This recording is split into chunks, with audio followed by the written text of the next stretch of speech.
Hello and welcome to another movie review here on HSG, of course, and don't be concerned, this isn't some kind of reenactment of The Exorcist or something.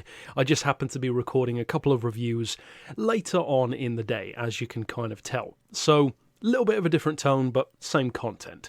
Now, this particular movie, Extinction, is a movie which, of course, I'm going to remain as objective as possible on, and you'll see that as we get into the review, but I will say that this film has kind of a special place for me because it was actually the last movie that my dad recommended to me to watch on Netflix before he passed away. So it's a pretty significant film for me, and it probably will always be for that reason.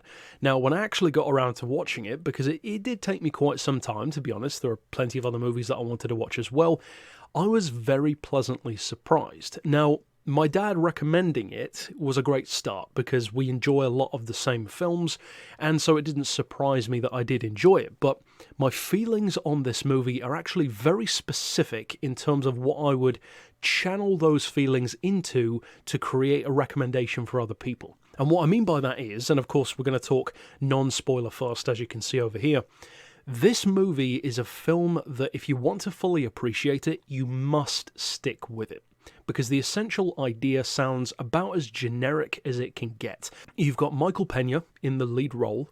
I always love seeing him on screen. It's nice to see him in a lead role for a change. He's usually a very funny supporting character, but also he's a great supporting character in some lesser-known movies with a much harder-edged slant. End of Watch, for instance, is a perfect example.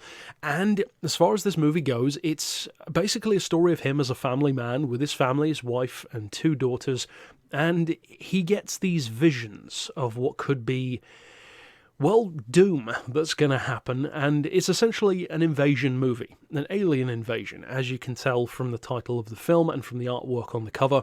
So, no surprises there. It's a very generic-sounding film, you know, a family during an alien invasion. Doesn't really sound particularly special. Now, of course, I can't spoil anything, but I will say that the movie does offer more than that, and that is why I would recommend checking it out.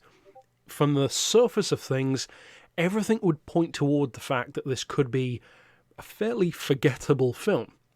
You've got Michael Pena, who isn't typically a leading man. He's well known enough to draw some people, but not necessarily A-list.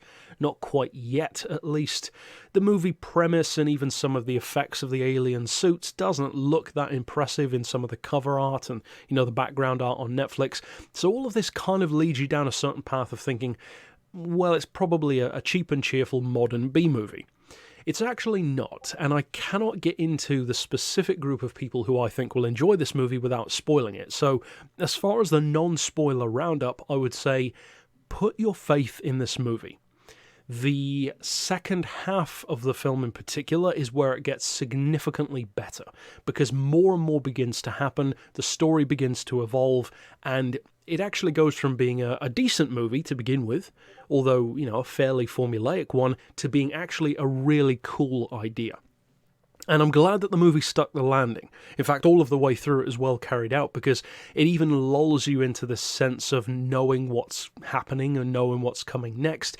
There are some things that you might be able to predict, other things that you probably can't, but it does keep you guessing, and I like that about the film. Now, to get into the spoiler side of things so that I can really explain why I enjoy this flick, of course, I'm going to take it that if you're listening to this part of the video, you've watched the movie. As I said, it is on Netflix, so if you haven't seen it, go check it out and come back and then see what you think about my feelings about the movie. So, of course, this movie is actually a complete reversal. One of the things that I already knew about the movie, thanks to my dad's recommendation, was that the invaders are, in fact, humans. And that gave me a certain perspective going into the movie. However, the perspective that I had was still not accurate to the film, and that's one of the reasons why I really like it. This movie kind of has like a three-way junction where it's presenting you with one story, then it takes a left swerve and says, oh no, the invaders are actually humans, and then it takes another left swerve to say that actually no, your protagonists are in fact the total opposite. Well, not quite total opposite, you know, they're not evil, but they are of course simps. And the group of people that I was referencing in terms of enjoying this movie, which I couldn't spoil, was Fallout fans. fans of the Fallout games, in particular Fallout 4, because of course that has a huge bearing into the story of that game, and this is essentially like a more grounded version of where something like Fallout 4's story could logically end up. And that's really cool. I mean, Fallout 4 is in my top 5 favourite games of all time. Might even be number 2. So I love the game. I love the fact that they're actually called synths in the movie. I love the fact that they have some anatomical similarities to the robots in Alien and also to the synths in Fallout.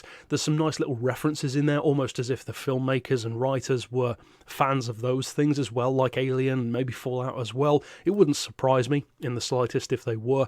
And the other thing which I thought this movie was going to remind me of, which up until a certain point it did, from the angle of having humans kind of attacking Earth, what I was expecting the movie to do is essentially the arc of, I believe it's Resistance, Fall of Man, or it might be, if it's not Resistance, it's Black Site Area 51, where, of course, in the game it has a similar concept where humans invading humans. I thought the story was going to play out that way, kind of like humans bioengineered with alien technology, kind of turning ourselves against ourselves. The movie, of course, does present that at a certain point, but that's what I mean about having almost like these 3 separate segments of the movie. It starts off as a generic alien family film, then the second third of the movie is, it's actually a human, maybe bioengineered, as I said, invasion. And then at the end, of course, you get the final reveal, which is something more akin to what you'd expect from like a Shutter Island or a, Minority Report kind of thing.